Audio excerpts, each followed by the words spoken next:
Hello and welcome to Parimatch News Podcast. I am your host Sarthak Karkhanis and today I have with me Gurkirat Singhil. Hi Gurkirat, how are you doing? Hi Sarthak, I'm good. Good to be back on the podcast. Yeah. So Gurkirat, as we all know, the T20I series between India and England kicks off on the 12th of March, and ahead of that series we are pretty excited given the fact that this will be a series between two of the best teams in world cricket right now in limited overs international.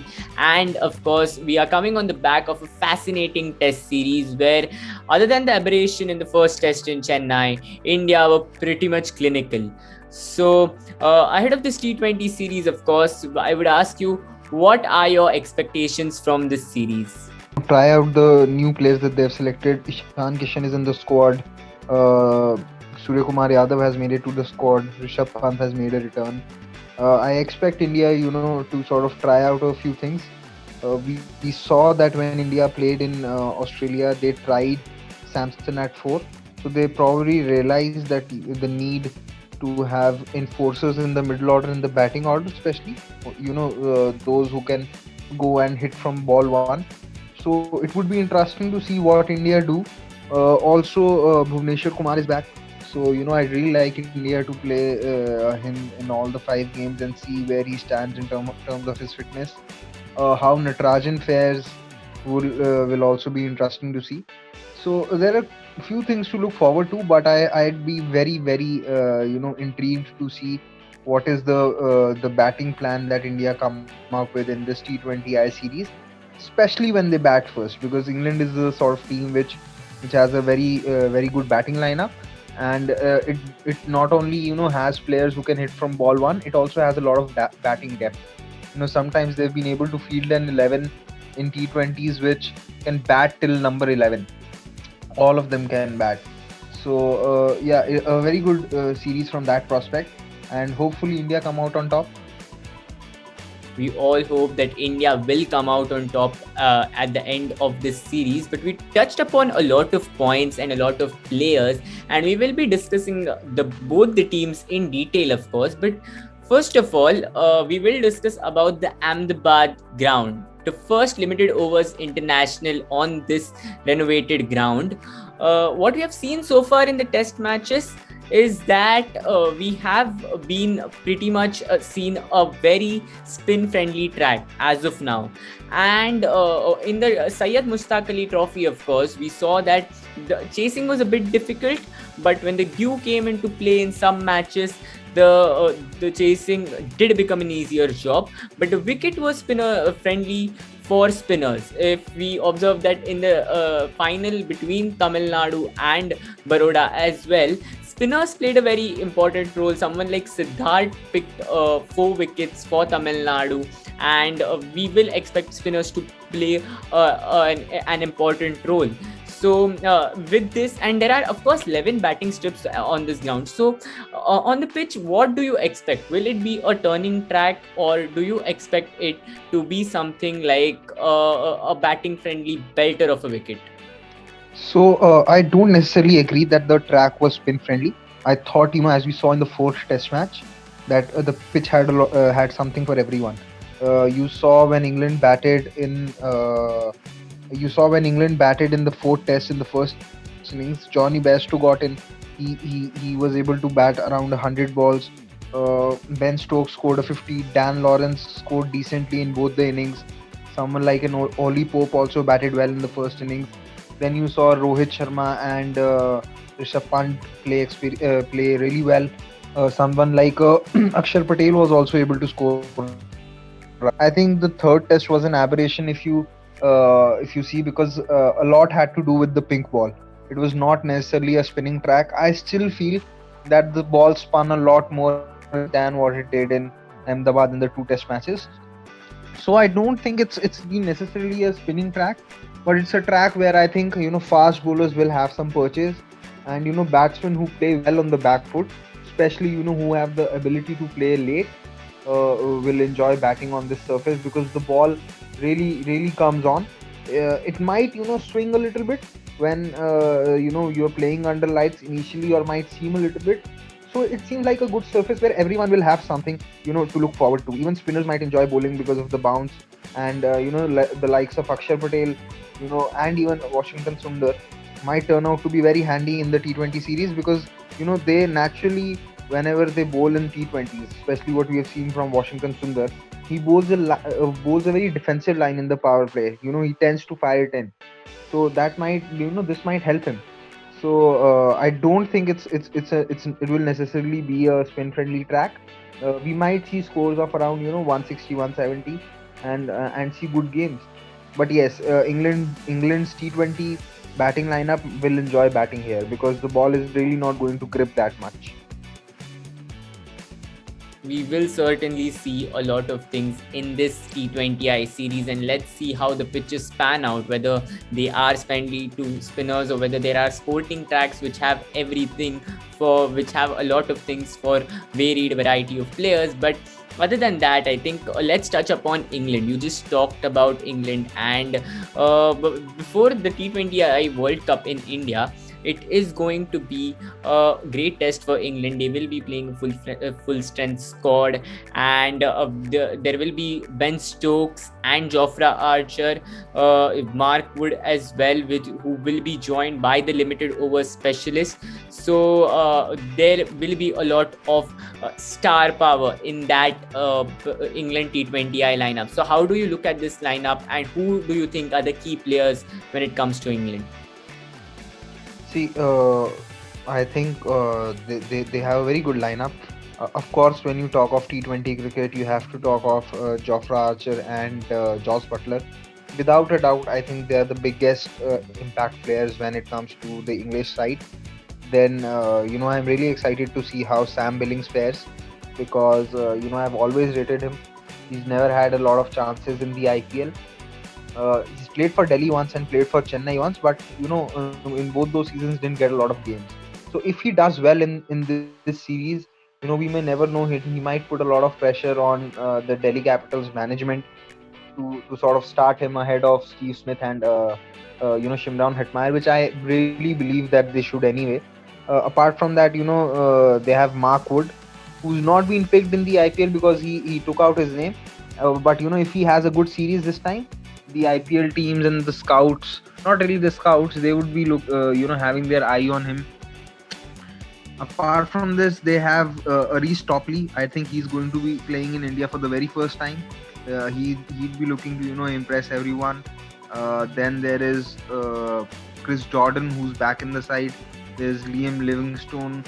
I mean, all of the players that they have in the side, right from Owen Morgan to even a newbie like I said, Reece Topley, all of them are able impact players. There's Jason Roy, who like to bust this myth that he cannot perform in Asia because he can't play spin, because he is going to play the likes of Washington Sundar, Yuzvendra Chahal, and maybe Akshar Patel in these T20s. And if he does well against them, he's going to make a lot of changes, as to how the whole world cricket perceives him against spin, and that might help him in the future when when teams are going to look to select players in the IPL auction, even the PSL drafts, or even the Lanka Premier League.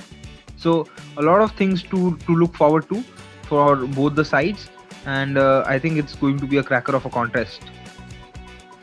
It certainly promises to be a cracker of a contest, and you gave a very detailed preview about how the England squad looks like. Now we will look at the Indian squad. Pretty much a very different approach. They have tried to cut down on the number of anchors that they have in this lineup, and we always felt that someone like Virat Kohli, Shreyas Iyer, Manish Pandey, three of them cannot be in the same T20I lineup, and they have dropped Manish Pandey, and with the inclusion of someone like Rishabh Pant and even Surya Kumar Yadav, we might not even see someone like a Shreyas Iyer. Of course, he hasn't done anything bad in international cricket to be dropped, But then with the amount of talent in the Indian team, like we can see something happening with Shreyas, like what happened with Samson. We all saw Samson in Australia. Those of us who watched the games, the scorecard might not tell the true story behind Samson's numbers, but when he came out to bat, he did change the momentum or in India's favor after the wicket fell, or didn't allow Australia to dominate the game just after the wicket. So his dropping him was perhaps not one of the best calls taken by the committee, but of course because of that you can see someone like a Rishabh Pant who should be in the squad. Your thoughts on this Samson getting dropped and Rishabh Pant coming back into the squad? See, even though I'm happy that Pant has made it back to the squad and Ishan Kishan has been selected, I'm not particularly happy that it has come at the cost of dropping Sanju Samson, because one, it sets a bad precedent. It sort of tells that the role that management gives you may not be counted for if you don't have runs to show for it, and two, it's like I said, it's sort of unfair because he did what the team asked him to, and I think in couple of games, in 2 games out of 3, he sort of did the job.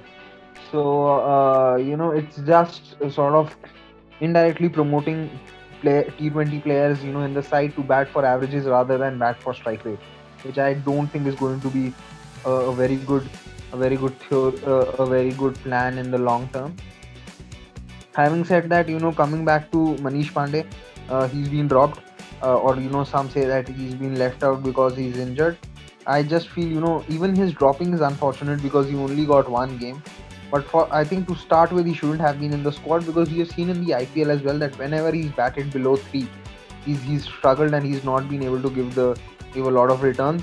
You can ask KKR and SRH fans and they'll tell you the same thing. Same for Shreyas Iyer. Shreyas Iyer has batted for Delhi in the last, I think, 3 seasons, if I'm not wrong, at number 3. He struggles when he has to bat at number 4. He has done it for India on a few occasions, and he's done it decently. But if we deep dive into numbers, we'll have to see how many of those runs have been scored against express pace and leg spin bowling. Because even though he scored runs in T20 in New Zealand and took India to victory in the first T20, you have to realize that he smashed Tim Southee at the death, which is something, it's a good thing, but we know how Tim Southee bowls at death. And if you look back at the 5th T20I, he scored a 30-ball 32. So he really couldn't get going. Even in the final against MI of this IPL, he was 39 of 30 at one stage, and he finished with 65 of 50. Really couldn't kick on and accelerate. So that can be a concern if he doesn't work on his game. I understand why the team has persisted with him, but they have to be cognizant of the fact of what are the limitations of each and every player, and then sort of construct the 11. Because at this point, the team has around roughly 3 anchors. There is Virat Kohli, there is Shreyas Iyer, and there is KL Rahul, who had the lowest strike rate in 13 seasons of IPL for an orange cap winner. So it can be a cause of concern if players are not going to change their styles.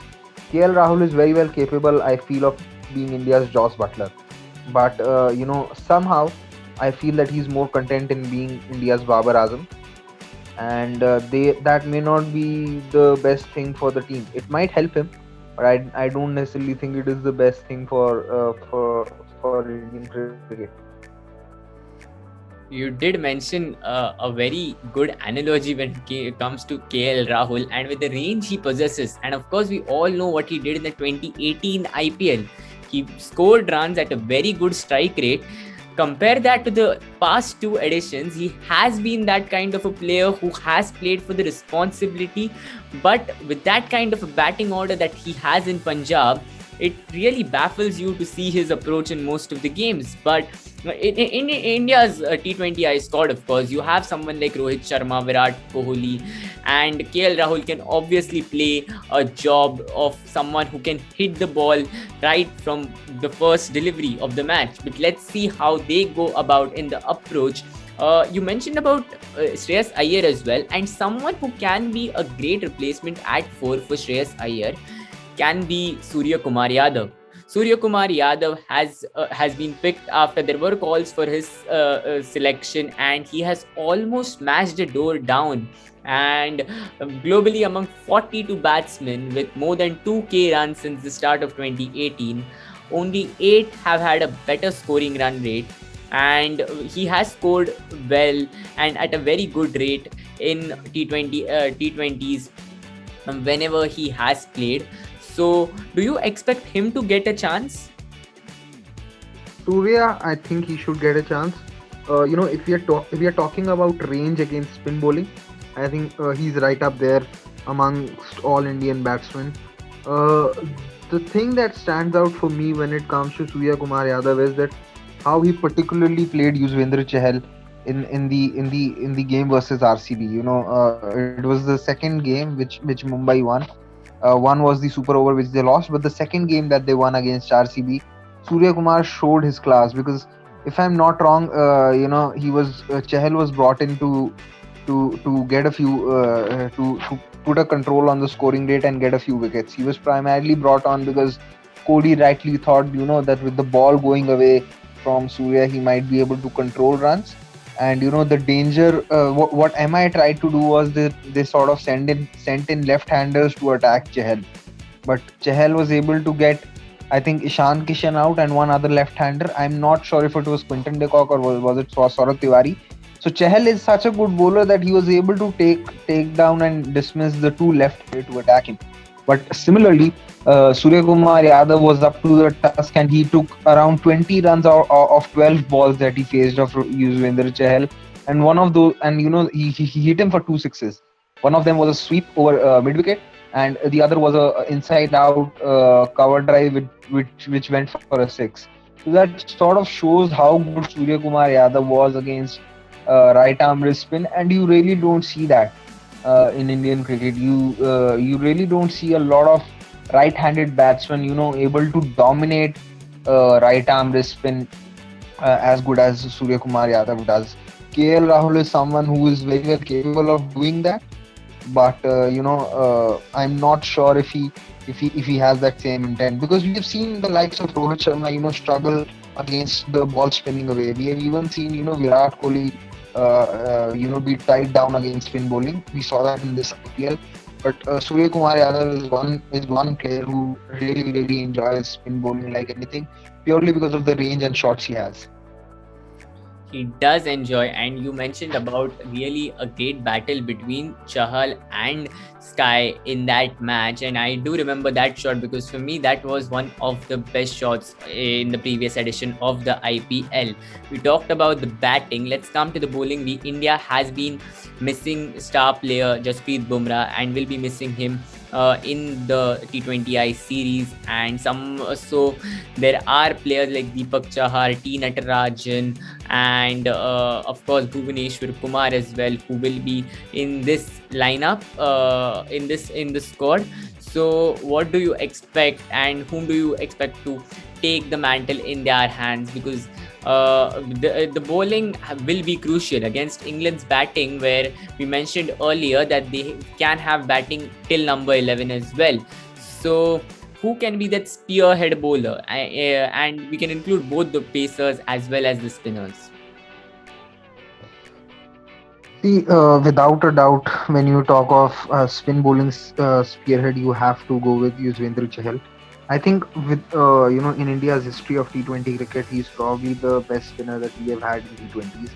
And what speaks volumes about him is that he over his IPL career, he has an economy rate of around 7.5, if I'm not wrong. It's definitely less than 8. I'm not sure if it is around 7.5. It is less And than having 8. that, It is less than 8. yeah, and having that economy rate when you play half your games in Chinnaswamy is a massive thing. It's a massive thing